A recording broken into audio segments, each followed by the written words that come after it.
بسم الله الرحمن الرحيم. المشاهدون الكرام، السلام عليكم ورحمة الله وبركاته. أحييكم تحية الإسلام، وأرجو لكم أيها الإخوة والأخوات متابعي قناة سلام الإعلامية المباركة أن تكونوا دوما في أمان الله وحفظه. ها نحن التقينا بحمد الله وعونه معكم خلال هذا الأسبوع في حلقة متجددة في برنامج مع اللغة العربية، وهي الحلقة 132. لله الحمد من قبل ومن بعد. في الحلقة السابقة عزيزي المشاهد، أو قبل ذلك، دعونا نستهل كما نستهل دوما حلقاتنا. يقول الحق سبحانه وتعالى في محكم تنزيله: لسان الذي يلحدون إليه أعجمي وهذا لسان عربي مبين. صدق الله العظيم. بهذه الآية المباركة نستهل ونختتم اللقاء معكم أيها السادة والسيدات. توقفنا في جزء من قراءة وشرح للامية العرب للشنفرة، وقفنا على كثير من القيم والمثل والأخلاق التي كانت تزخر بها جاهليتنا الأولى، فجاء الإسلام ليتمم لنا مكارم الأخلاق. ولذلك قال المصطفى صلى الله عليه وسلم: إنما بعثت لأتمم مكارم الأخلاق. ومكارم الأخلاق يعني كانت موجودة في الجاهلية، لكن جاء الإسلام ليتممها. وكفى بالإسلام نعمة، وإن الدين عند الله الإسلام. طبعا لم نكمل لامية العرب لطولها كما تعلمون، ولكننا وقفنا على جزء من أبياتها، قرأناها كاملة، وما تيسر من الشرح مما تفضل به العلماء قرأناه عليكم. ولأنه لامية العرب بتذكر المشاهد وتذكرني وتذكر الشعراء بلامية العجم للطغرائي، وكنت قد أشرت إليها، لكن طبعا الأبيات تتداخل والمعاني من هنا وهناك. فقلت في لامية العجم التي تبدأ، قلت: إذا المرء لم يدنس من اللؤم عرضه فكل رداء يرتديه جميل، وإن هو لم يحمل على النفس ضيمها فليس إلى حسن الثناء سبيل. أنا لما قلت إنه هذه للطغراء في لامية العجم، ولكنها عفوا أعتذر بشدة، هي للسموأل. والسموأل كما يعرفه الكتاب والسادة الذين يهتمون بالشعر: السموأل ابن عادية الأزدي شاعر جاهلي يهودي حكيم، واسمه معرب من الاسم العبري، عن العبرية شموئيل، من شيم اسم إيل. عاش في النصف الأول من القرن السادس الميلادي. كان يتنقل بين خيبر وبين حصن له سماه الأبلق، وكان حصن الأبلق قد بني من قبل جده عادية أو عادياء. والأبيات ها هنا تعتبر من أشهر أشعاره. قالها عندما أجار ابنة الملك المنذر عندما فرت من بطش كسرى فارس. قال: إذا المرء لم يدنس من اللؤم عرضه فكل رداء يرتديه جميل، وإن هو لم يحمل على النفس ضيمها فليس إلى حسن السناء سبيل. إلى أن يقول في أبيات مشهورة يعني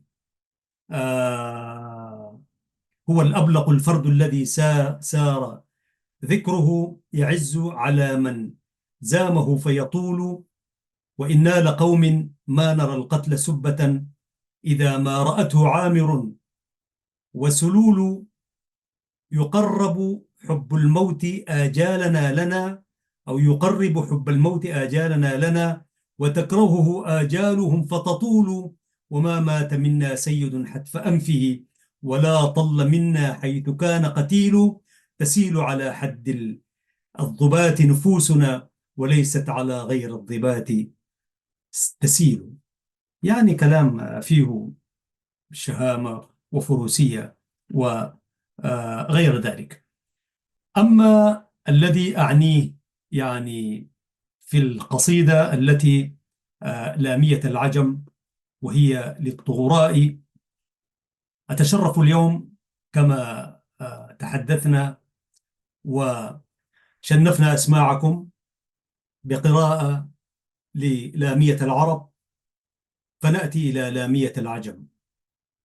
ولامية العجم للطغراء سنشرح بعد ذلك تعريفا به، وهو، أو خلونا نقول برضو، من هو الطغرائي حتى ما يعرف المشاهد الكريم من هو.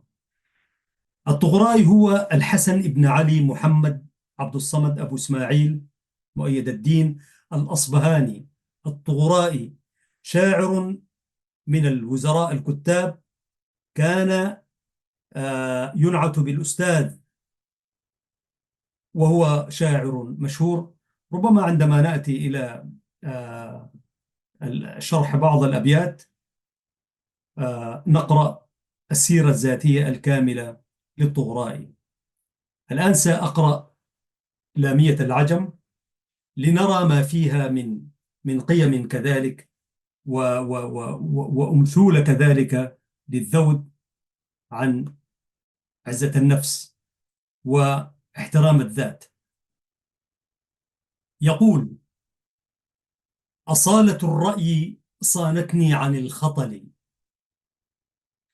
أصالة الرأي صانتني عن الخطل، وحلية الفضل زانتني لدى العطل.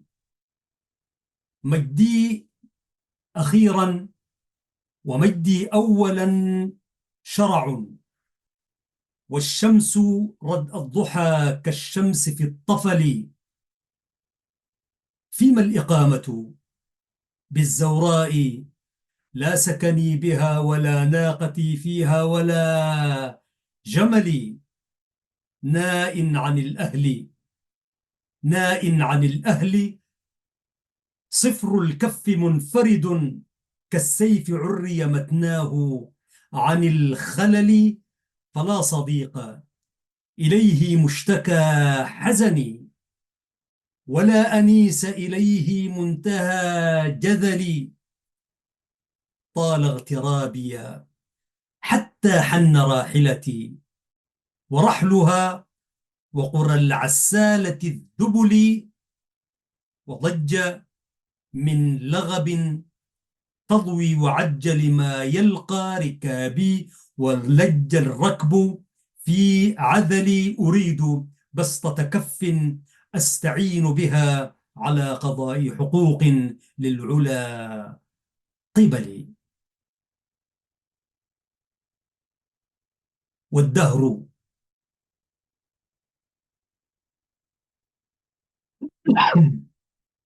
عفوا، أرجو إخراج ذلك أيها السادة المخرجين. والدهر، والدهر يعكس آمالي ويقنعني من الغنيمة بعد الكد بالقفل. وذي شطاط كصدر الريح معتقل، لمثله غير هياب ولا وكل. حلو الفكاهة مر الجد قد مزجت بقسوة البأس في رقة الغزل. طردت، طردت سرح الكرى عن ورد مقلته، والليل أغرى سوام النوم بالمقل. والركب ميل على الأكوار من طرب صاح، وآخر من خمر الهوى ثمل. فقلت أدعوك، فقلت أدعوك للجلة لتنصرني، وأنت تخذلني في الحادث الجلل. تنام عيني وعين النجم ساهرة، وتستحيل وصيغ الليل لم يحل، فهل تعين على غي هممت به، والغي يزجر أحيانا عن الفشل. إني أريد إني أريد طرق الحي من إضم، وقد رماه رماة من بني ثعل، يحمون بالبيض والسمر اللذان بهم سود الغدائر حمر الحلي والحلل.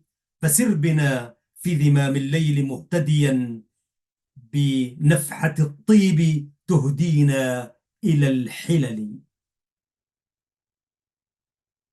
فالحب حيث العدا والأسد رابضة، نصالها بمياه الغنج والكحل، قد زاد طيب أحاديث الكرام بها، ما بالكرائم من جبن ومن بخل. تبيت نار الهوى منهن في كبد تبيت نار الهوى منهن في كبد، حر ونار القرى منهم على القلل، يقتلن أضناء حب لا حراك بها، وينحرون كرام الخيل والإبل. يشفى لديغ الغواني في بيوتهم بنهلة من لذيذ الخمر والعسل، لعل المامة بالجزع ثانية يدب فيها نسيم البرء في علل. لا أكره الطعنة النجلاء قد شفعت برشقة من نبال الأعين النجل.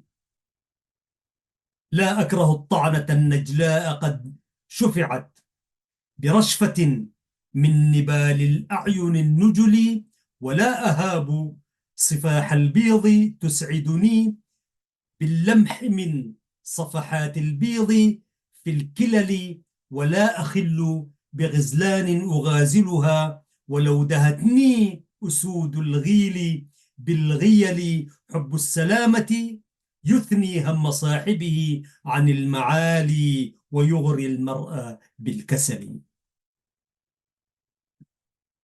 حب السلامة يثني هم صاحبه عن المعالي ويغري المرء بالكسل، فإن جنحت إليه فاتخذ نفقا في الأرض أو سلما في الجو فاعتزلي. دع غمار العلا للمقدمين على ركوبها، واقتنع منهن بالبلل. يرضى الذليل بخفض العيش يخفضه، والعز عند رسيم الأينق الذلل. يرضى الذليل بخفض العيش يخفضه، والعز عند رسيم الأينق الذلل. فرد بها في نحور البيد جافلة معارضات مثاني اللجم بالجدل. إن العلا حدثتني وهي صادقة فيما تحدث أن العز في النقل. لو أن في شرف المأوى بلوغ منى، لم تبرح الشمس يوما دارة الحمل. أهبت بالحظ لو ناديت مستمعا، والحظ عني بالجهال في شغلي. لعله إن بدا فضلي ونقصهم لعينه نام عنهم أو تنبه لي. أعلل النفس بالآمال أرقبها، ما أضيق العيش لولا فسحة الأمل. أعلل النفس بالآمال أرقبها، ما أضيق العيش لولا فسحة الأمل. لم أرتضي العيش والأيام مقبلة، فكيف أرضى وقد ولت على عجلي. غالي بنفسي عرفاني بقيمتها، فصنتها عن رخيص القدر مبتذلي. وعادة النصل أن يزهى بجوهره، وليس يعمل إلا في يدي بطل. وعادة النصل أن يزهى بجوهره، وليس يعمل إلا في يدي بطل. ما كنت أوثر أن يمتد بي زمني حتى أرى دولة الأوغاد والسفل. ما كنت أوثر أن يمتد بي زمني حتى أرى دولة الأوغاد والسفل. تقدمتني أناس كان شوطهم وراء خطوي، إذ أمشي على مهلي. تقدمتني أناس كان شوطهم وراء خطوي، إذ أمشي على مهلي. هذا جزاء امرئ أقرانه درجوا من قبله، فتمنى فسحة الأجل. هذا جزاء امرئ أقرانه درجوا من قبله، فتمنى فسحة الأجل. وإن علانية من دوني فلا عجب، لي أسوة بانحطاط الشمس عن زحلي أو عن زحلي. فاصبر لها غير محتال ولا ضجر، في حادث الدهر ما يغني عن الحيل. أعدى عدوك أدنى من وثقت به، أعدى عدوك أدنى من وثقت به، فحاذر الناس واصحبهم على دخل. وإنما رجل الدنيا وواحدها، ما لا يعول في الدنيا على رجل. وحسن ظنك بالأيام معجزة، فظن شرا وكن منها على وجل. غاض الوفاء وغاض الغدر وانفرجت، غاض الوفاء وفاض الغدر، وانفرجت مسافة الخلف بين القول والعمل.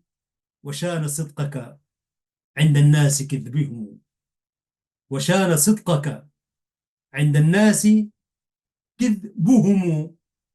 وهل يطابق معوج بمعتدل؟ وشان صدقك عند الناس كذبهم، وهل يطابق معوج بمعتدل؟ إن كان ينجع شيء في ثيابهم على العهود، فسبق السيف للعذل. يا واردا سوء عيش كله كدر، أنفقت عمرك في أيامك الأول. فيما اعتراضك لج البحر تركبه، وأنت تكفيك منه مصة الوشل. فيما اعتراضك لج البحر تركبه، وأنت تكفيك منه مصة الوشل. ملك القناعة لا يخشى عليه، ولا يحتاج فيه إلى الأنصار والخول. ترجو البقاء بدار لا ثبات لها، ترجو البقاء بدار لا ثبات لها. فهل سمعت بظل غير منتقل؟ ويا خبيرا على الأسرار مطلعا، اصمت ففي الصمت منجاة من الزلل. قد رشحوك لأمر إن فطنت له، فاربأ بنفسك أن ترعى مع الهمل. قد رشحوك لأمر إن فطنت له، فاربأ بنفسك أن ترعى مع الهمل. الطغرائي. هذه لامية العجم، طبعا ليست أقل شأنا من لامية العرب، ولكن اللامية هي اللامية، وهذه لامية العجم. وجميل أن نستعرض من عيون الشعر العربي يعني. الآن فاصل قصير، وأعود إليكم لشرح ما تفضل به الشراح للامية العجم. هذه قناة سلام الإعلامية المباركة، وحلقة جديدة في برنامج مع اللغة العربية. أعود إليكم بعد قليل إن شاء الله.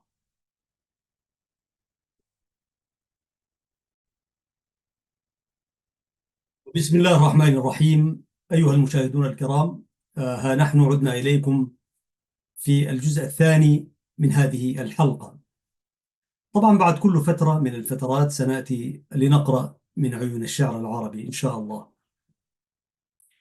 ومجاراة لتلك القصائد العظام من عيون الشعر العربي، برضو أنا كانت لي محاولة بلامية اسمها لامية شريف، وإن شاء الله يوم كده نجي نقرأها. وكنت قد قرأت من أبيات أعتقد، يعني عندما كتبتها كانت في مناسبة سبتمبر. ألا بلغا عني فدى الروح منية، آه، ألا بلغا عني فدى الروح منية. آه، إن شاء الله أجي أقرأها عليكم في يمكن في سبتمبر الجاي يعني. فهي لامية طويلة. نأتي إلى شرح هذه لامية العجم للطغرائي. كما تحدثنا عن كما تقول سيرته، هو الحسين بن علي الأصبهاني، والطغرائي قصيدة مشهورة باسم لامية العجم. يقول الشراح: أصالة الرأي صانتني عن الخطل، وحلية الفضل زانتني عن العطل. مجدي أخيرا ومجدي أولا شرع، والشمس ردء الضحى كالشمس في الطفل. يقول الشاعر: إن رأيي الشديد الذي هو نتاج حكمتي قد حفظتني عن كل دنية، وجعلتني الفضل والوقار بين الناس، مصانا عن ذمامة ورداءة الأخلاق. فالتحلي بالأخلاق الكريم هو صفة من صفاتي الملازمة. أصالة الرأي صانتني عن الخطل، وحلية الفضل زانتني عن العطل. أما المجد والشرف اللذان أتصف بهما بكل فخر واعتزاز، فإنه لا فرق بينهما إن كانا في أول الزمان أو في آخره، ولا فرق إن كنت أعيش في هذا العصر أو في غيره، لأنني كالشمس التي إن سطعت في أول النهار أو في آخره تبقى مصدر النور للعالم أجمع. كلام جميل. ويقول: فيما الإقامة بالزوراء لا سكني بها ولا ناقتي فيها ولا جملي. أكبر ما كان يملكه ذلك الإنسان البدوي الناقة والجمل، وبعدين الصحراء. هذه كلها يعني يقول: فيما الإقامة بالزوراء لا سكني بها، ولا يعني لا عنده فيها سكن ولا ناقة فيها ولا جمل. ونائن عن الأهل صفر الكف منفردا، ومنفرد كالسيف عري متناه عن الخلل. فلا صديق إليه مشتكى حزني، ولا أنيس إليه مش منتهى جذري. والله هناك في ناس يعيشوا كل الحاجات دي ما عندهم، ويعيش بلا أمل. فيقول: لماذا أقيم في بغداد؟ الزوراء طبعا اسم من أسماء بغداد.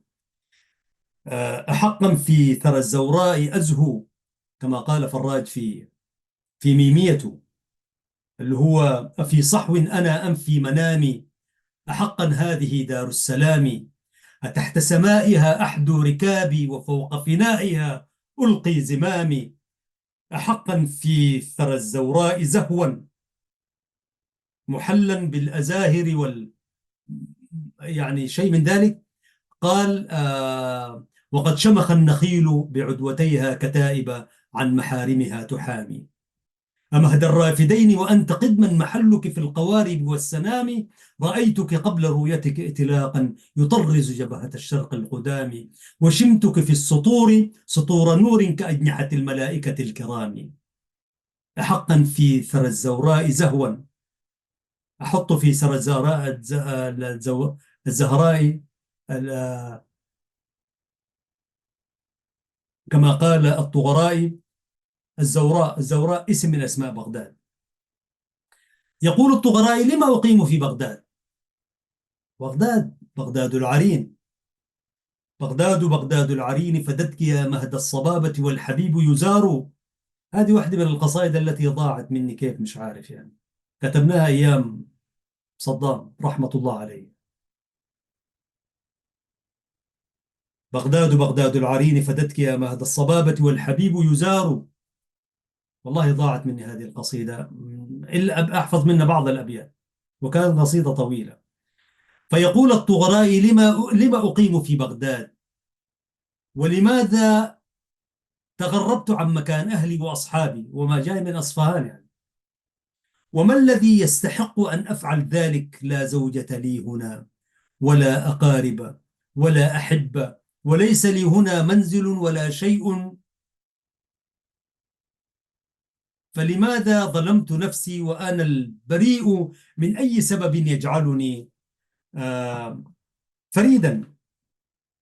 يقول: إنني هنا وحيدا ببعدي عن أهلي، وليس معي من المال ما أسد به رمقي، فقد رمتني الوحدة على قارعة العمر،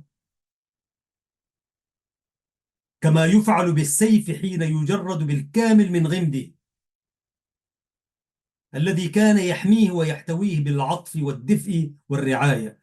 السيف طبعا يرتاح لما يكون داخل غمده، أو العكس طبعا. فهو مصان في غمده يعني محفوظ دافئ يعني.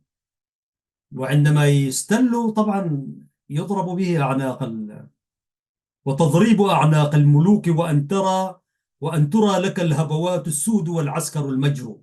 المتنبي يقول: لا تحسبن المجد زقا وقينة، فما المجد إلا السيف والفتكة البكر، وتضريب أعناق الملوك، وأن ترى لك الهبوات السود والعسكر المجروح. الشعر الذي لا يدعو إلى نخوة، إلى عزة، إلى شهامة، هذا ليس شعر. شعر يتلاقى كده وينتهي يعني. كما قال أحدهم: والشعر عندي حسام، لو ضربت به أعناق هذه الجبال الشامخات فرا، وليس محض هراء أو هوى لفتى، كما قال الشاعر يعني. الشعر عندي حسام، لو ضربت به أعناق هذه الجبال الشامخات فرا، فراها فارتكى يعني. فيقول: وفي هذه البلدة ليس لي صديق أشاركه حزني إن جار علي الأسى، وليس لي من يشاركني فرحتي إن جادت علي الدنيا بشيء من البهجة.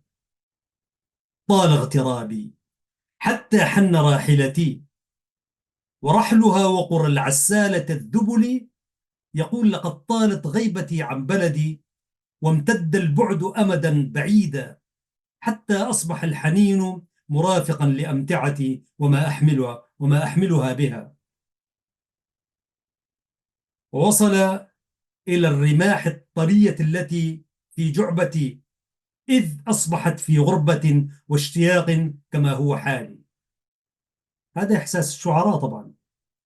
أما الدابة الهزيلة التي تنقلني من مكان إلى مكان، فقد أصبحت تضج بالصوت المرتفع وتشتكي من تعبها وشحوبها، كما أن الإبل أصبحت تعلي من صوتها وشجوها تعبيرا عن تذمرها من ترحال المستمر، زي رحلاتنا المستمرة هذه. نحن شعب الرحلات يعني. والرفاق من الرفاق، فقد أصبح اللوم لهم دأبا يلاحقني على مواصلة أسفاري وتنقلي. يا سلام.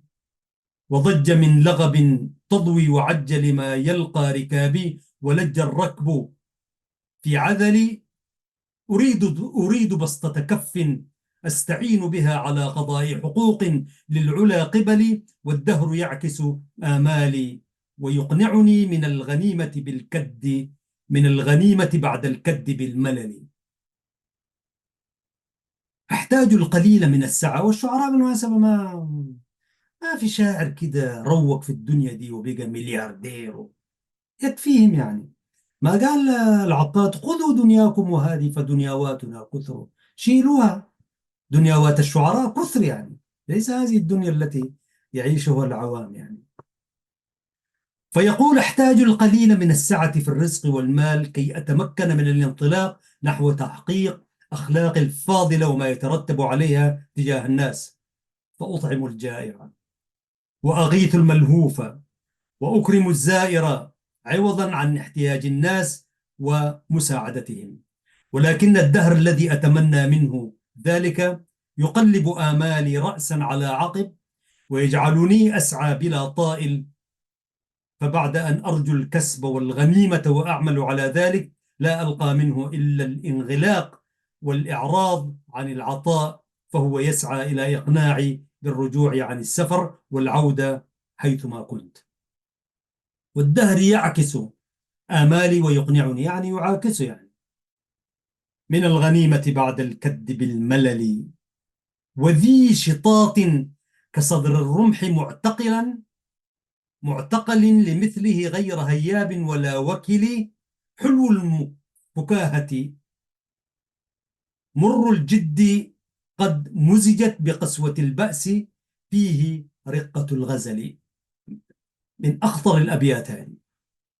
أما صديقي الذي أود أن أبث له همومي وشكايتي فإن له شجاعة ليس لها نظير، مثله كمثل رأس الرمح في حدته، يجعل رمحه بين ساقه وركابه استعدادا دائما للهجوم، فهو على الدوام يحمل ما يشبه الحدة والسرعة، لا يخاف الصعاب ولا يكل على أحد في مهمة شاقة. أما فكاهته ففيها الخفة والحلاوة، وأما جده ففيه المرارة والشدة، فتجده قد مزج بين اللين والعطف وبين القسوة والبأس والإقدام. الرمح لما نشوفه ما جميل يعني، لكن بأسه شديد طبعا. يقول في البيتين: طردت سرح الكرى عن ورد مقلته، والليل أغرى سوام النوم بالمقل، والركب ميل على الأكوار من طرب صاح وآخر من خمر الهوى ثمل. لقد غادر النوم عنه بحديثي، إذ جعلته ينصرف عن الورود على عينيه، مع أن الليل كان في اشتداد وامتداد، إذ لم يدع مقلته في الناس إلا أرسل عليها النعاس وفرشه كي ينام. أما بقية الأصحاب فبعضهم قد مال نحو راحلته وانصرف عن الجميع لخفة تصيبه أو خيال يشعر به، وبعضهم قد أسكره العشق فهو في غياب عن الدنيا، فكل مشغول بما هو فيه من أمر. في هذه الوضعية فقلت أدعوك للجلى لتنصرني عفوا، وأنت تخذلني في الحادث الجلل. تنام عيني وعين النجم ساهرة وتستحيل وصبغ الليل لم يحل، فهل تعين على غي هممت به، والغي يزجر أحيانا عن الفشل.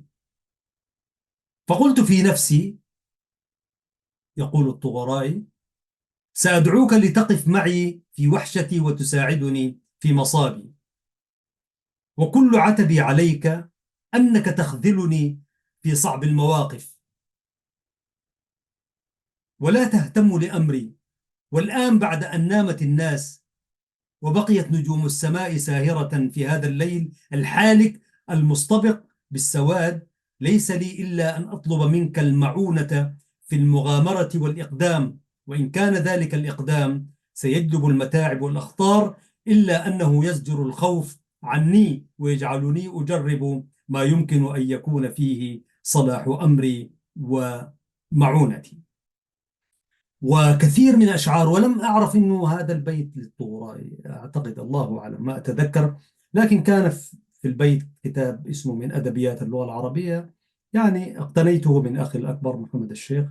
يعني كان في مجموعة كتب، كتاب اسمه من أدبيات اللغة العربية، وبرضه لقيته أنا في السفير الإلكتروني بعد سنين يعني. فأعلل النفس بالآمال أرقبها، ما أضيق العيش لولا فسحة الأمل.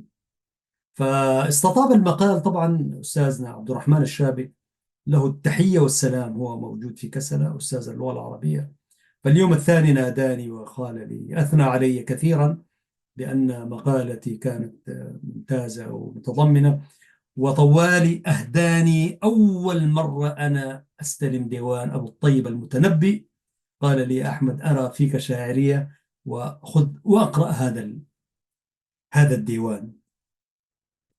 فاستلمت ديوان المتنبي سنة 80، وأنا أعتقد كنت مضمن برضو أبيات للمتنبي في المقال.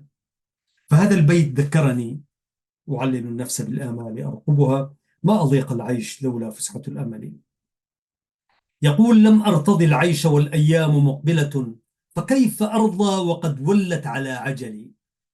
يعني ما رضيت أنه والأيام مقبلة، أيام رخا، يعني أيام الهنا، فكيف أرضى وقد ولت على عجلي. غالي بنفسي عرفاني بقيمتها، فصمتها عن رخيص القدر مبتذل. وعادة النصل أن يزهى بجوهره، وليس يعمل إلا في يدي بطل. والله ده كلام. يا أخي أيها الناس، أقرأوا الشعر الرصين، الشعر القوي، الشعر اللي فيه القيم. هل تجد مثل هذا المعنى في ما يسمونه اليوم بالشعر الحديث والشعر النثر؟ هذا الهراء يعني. أنا بقرأ في الشعر الحديث والشعر اللي هناك، والله حتى في شعر التفعيلة ما نجد فيه هذه القيم. ما في هذه القيم موجودة في الشعر العربي. والشعر من نفس الرحمن مقتبس، والشاعر الفذ بين الناس رحمن. أنا ما شفت لي شاعر رحمن في هؤلاء الحداثيين. ناس شعر التفعيلة، وشعر شعر الحديث، والشعر ما بعد الحداثة، ده كلام. الشعر لمح تكفي إشارته، يشير إلى التمام بلا تمام. يا أخي الشعر ده، يعني الشاعر الذي قال: ما زلت تتعب مصطفاك وتتعب، يا شعر قل لي أين منك المهرب. من قبل تكويني أراك معذبي، وأخال بعد الموت منك أعذب. بالله في واحد يعذب بالشعر الحديث هسه؟ في, في واحد يعذب بالشعر الحديث؟ ما أنا ما شفته يعني. والله سبحانه وتعالى عندما قال: وما علمناه الشعر وما ينبغي له، وسورة الشعراء، والله كانت تعني أولئك الشعراء الجادين، مش أولئك الذين كما وصفهم أحد الشعراء: ذاك الشعر هو مخنث الشعر، لا أنثى ولا ذكر. يعني ما معروف اتجاه وين ذاته، هل هو ذكر ولا أنثى. فقال: لم أكن أرضى في أيام الرخاء بعيش الذي سمحت لي به الأيام، لشدة ما كنت أرقب بالعلياء، وتحقيق الأمان العظيمة. على قدر أهل العزم تأتي العزائم. طبعا الإنسان لا يكتفي بما عنده، يرقب ويطمح إلى ما هو أعلى وأسمى. فكيف أرضى اليوم بعيشي وقد فقدت كل ما أملك، وأصبحت وحيدا منفردا؟ إلا أن ما يواسي حزني هو أنني منذ أن عرفت قيمة نفسي لم أسمح لها أن تنزلق في مهاوي الفساد والذلة، ولم أجعلها تقبل على سفاسف الأمور ورخيصها ومبتذلها، بل كنت لها مغرا وماجدا مقبلا على مكارم الأمور وفضائلها. ولذلك أزهو بنفسي التي هي في جوهرها جامعة للفضائل، والتي تشبه السيف حين لا يبرز قوته حين لا تبرز قوته إلا بين يدي بطل مغوار مقدام. يا سلام، ما كنت أوثر أن يمتد بي زمني حتى أرى دولة الأوغاد والسفل. ما كنت أحسب أنني أحيا، ما كنت أحسب أن العمر يطول بي. أنا في واحدة من القصائد قلت كده يعني، عشان أرى، والله ضمنت هذا المعنى وأنا ما أتذكر هذا البيت يعني. يعني ما كنت أعلم إنه العمر يمتد بي كده عشان أشوف هذه الدولة التي نعاني من ويلاتها يعني. فواحد قال لي يا راجل واحد من الأصدقاء قال لي يا رجل، الذي يقرأ هذا البيت يقول هذا الرجل عمره 90 95، يا أخي أنت لسه. قلت له والله يا أخي ما عارف يعني، أنا أقول هكذا، ما كنت أحسب أن عمرا يمتد بي نفس هذا المعنى. فضحكنا يعني، قال لي يا أخي راجل أنت لسه يا أخي، وقد هرمنا يعني. فالذي يقرأ هذا البيت يقول إنه الراجل ده بعد الثمانين يعني 85 وماشي يعني. فيقول الطغراء ما كنت، يقول آه ما كنت أوثر أن يمتد بي زمني حتى أرى دولة الأوغاد والسفل. تقدمتني أناس كان شوطهم وراء خطوي إذ أمشي على مهلي. هذا جزاء امرئ أقرانه درجوا من قبله فتمنى فسحة الأجل. وإن علاني وإن علاني من دوني فلا عجب لي أسوة بانحطاط الشمس عن زحلي. فاصبر لها غير محتال ولا ضجر في حادث الدهر ما يغني عن الحيل. والله هذه روشيتا لكل من تنكر له الزمان أو تنكر له الناس، أو يعني خذلته الظنون. هذه روشيتا والله لا تجدها عند أكبر طبيب يعني. روشيتا يعني أقرأ البيت ده وأفهم هذه الأبيات ستشفي نفسك وتقول الحمد لله الذي عافاني مما ابتلى به آخرين. يقول لم أكن أتمنى أن يمتد بالزمن لأرى تحكم الفساق والجهلة والظلام بأمري وأمر الناس من حولي. يا أخي زي ما دولتنا الموجودة دي، أنا سميتها دولة المأخور وحاجة كده يعني. قال هذا ما كنت أوثر أن يمتد بي زمني، ما كان يفضل يعني حتى ألا أرى دولة الأوغاد والسفل. فيقول إذ ينبغي أن يكونوا على أمثالهم في السافلين لا أن يعتلوا مناصبا.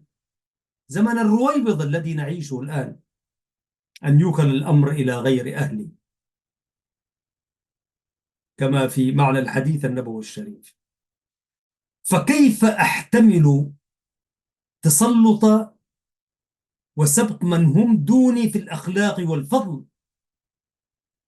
ومن إذا مشيت على مهل كانوا هم ورائي لا يستطيعون موازاتي ولا الوصول إلي. يمشي على مهل لا يستطيعون.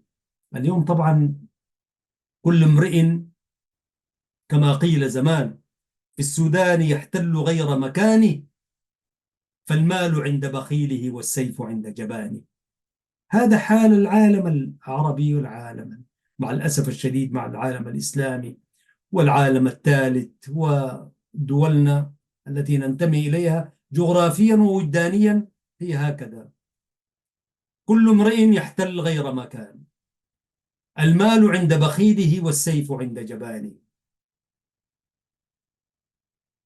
ولكن لا شك أن هذا هو الأمر الذي يستدعي تمني الموت. هو تمنى الموت، والمؤمن طبعا لا يتمنى الموت حقيقة يعني. يستعجل بها الذين لا يؤمنون بها والذين هم مشفقون منها يعني، فيما معنى الآية يعني. يستعجل بها الذين لا يؤمنون والذين آمنوا يعني مشفقون منها يعني. الإنسان لا يتمنى الموت لأنه بعد الموت حساب يعني. وحسن الخاتمة بحد ذاتها إشكالية. اللهم إنا نسألك حسن الخاتمة والعفو والعافية في الدارين يعني. يقول آم، هذا جزاء امرئ أقرانه درجوا من قبله فتمنى فسحة الأجل وإن علاني من دوني فلا عجب لي أسوة بانحطاط الشمس عن زحل فاصبر لها غير محتال ولا ضجر في حادث الدهر ما يغني عن الحيل. يقول لكن لا شك أن هذا هو الأمر الذي يستدعي تمني الموت واللحاق بمن ماتوا من أصحابي وخلاني، فالموت أهون من هذا الأمر وهو المنقذ من هذا العناء. ثم إنني لن أهتم فإنما يعلو زحل عن الشمس ولكنها أشد منه تأثيرا وفائدة، فلا ضير في علو من يعلو بلا طائل. وعالم جغرافيا عالم فلك هذا الرجل. وفي الدهر عبر سوف تجلو الأيام القادمة أو سوف تجلوها. ويقول في معنى بعض الأبيات إن أكثر الناس عداوة لك هو أكثر من وثقت به يوما. نعم، أعدى عدوك أدنى من وثقت به. أعدى عدوك من الأعدى يعني أكثرهم عداوة، أدنى من وثقت به، مش أعلى، أدنى. أدنى من وثقت به فحاذر الناس واصحبهم على دخلي. يعني خذ نظرية المؤامرة يعني شك شوية قليلا من الشكوك يعني. وإنما رجل الدنيا وواحدها من لا يعول في الدنيا على رجل. وحسن ظنك بالأيام معجزة فظن شيء شرا وكن منها على وجل. هكذا يرى الشاعر نظرية المؤامرة يعني. تريث يعني. واذكر دائما أن سيد الناس وأكثرهم غنى هو من لا يعتمد على أحد، واعتمادك على حسن الأيام يغريك بالكسل، فابق منها على حذر أيضا. وتلك الأيام نداولها بين الناس والدنيا دول. ويقول في بعض أبياته نقص الوفاء في الدنيا أو نقص الوفاء في الدنيا وكثر الفساد والغدر وأصبحت المسافة شاسعة بين القول والعمل وأصبح الصدق شيئا قبيحا لكثرة ما اعتاد الناس الكذب. فإذا كان شيء سيفيد في إرجاعهم إلى جادة الصواب فسيكون السيف لا غير. السيف أصدق أنباء من الكتب في حده الحد بين الجد واللعب. أبو تمام. طبعا إن شاء الله يوم كده حنجي نقرأ ما كتبه البردوني، عبد الله البردوني ذلك الشاعر المجيد، يخاطب أبو تمام أبا تمام ويقول له أبا تمام يعني يحكي عصر يحكي هزائمنا هذه. طبعا من أبلغ ما كتب عبد الله البردوني الشاعر اليمني الشاعر الكبير هو الله طبعا، الشاعر المجيد يعني. وهو يعارض قصيدة مشهورة السيف أصدق أنباء من الكتب في حده الحد بين الجد واللعب لأبي تمام. إن شاء الله نجي نقرأها يوم من الأيام شرحا ومعاني. وعبد الله البردوني من كبار الشعراء العربية المعاصرين، وجدير بنا أن نفرد له مساحة في هذه القناة المباركة. تنبأ لما يعيشه اليمن العزيز، اليمن السعيد والأمة العربية والأمة الإسلامية منذ عشرات السنين قبل وفاته وقبل أن تنزلق هذه الأمة إلى مهاوي الردى. فيقول الطغرائي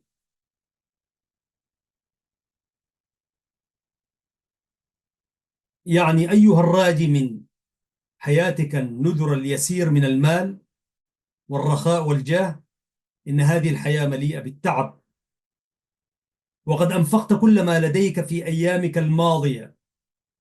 لماذا تخاف ركوب الأخطار؟ هل تكفيك منه نقطة يسيرة. إن من يقنع بما هو عليه ولا يغمر في شرف مروم لا بد له أن البقاء على حاله مهما كان صعبا. إذا ما رمت في شرف مروم، بيت الشعر المعروف، فاطلب من الأشياء العلى.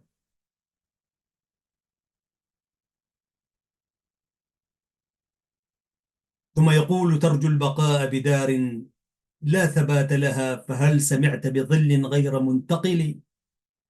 ويا خبيرا على الأسرار مطلعا، اصمت ففي الصمت منجاة من الزلل. قد رشحوك لأمر إن فطنت له، فاربأ بنفسك أن ترعى مع الهمل. هذا ما أمرنا به الإسلام، فليقل خيرا أو ليصمت.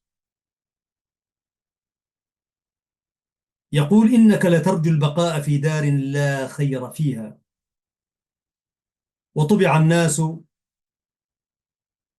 طبعوا على ما جبلوا عليه، أو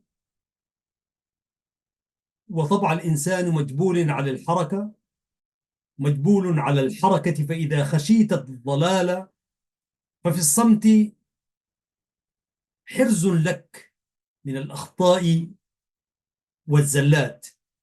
وتذكر دوما أن الله هيأك لأمر عظيم، فلا تقبل بما دون ذلك. فاربأ بنفسك أن ترعى مع الهمل. الشيء الهمل، أعتقد أنه تجاوزنا زمننا. وأنا طبعا لما أسجل على البرنامج شوية لا أتابع الساعة، وعمنا الزوم الذي نسجل له ما بيدينا الزمن، يعني ما بيورينا الزمن كالبرامج الأخرى التي تريد بالدقائق وما إلى ذلك. على كل، عزيزي المشاهد وعزيزتي المشاهدة، وددت أن أسوح بكم كذلك في لامية العجم. قرأنا لامية العرب وقدمنا لها الشرح، ولامية العجم وقدمنا لها الشرح، ومشكور أولئك الذين يشرحون.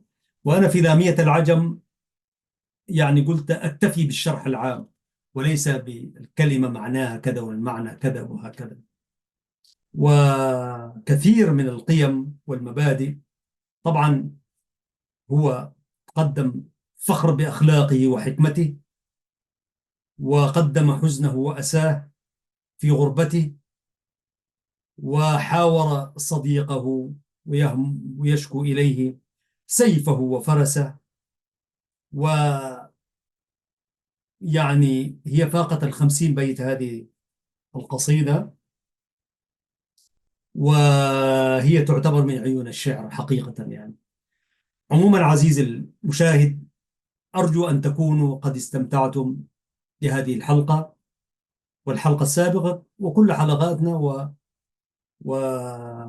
وكما قيل: الأدب يحدث لذة فنية عند السامع والقارئ.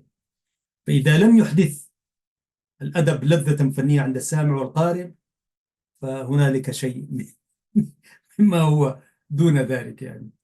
لا يساورني أدنى شك أنه يعني وإياكم، نحن وإياكم يعني يهزنا ما نقول يعني.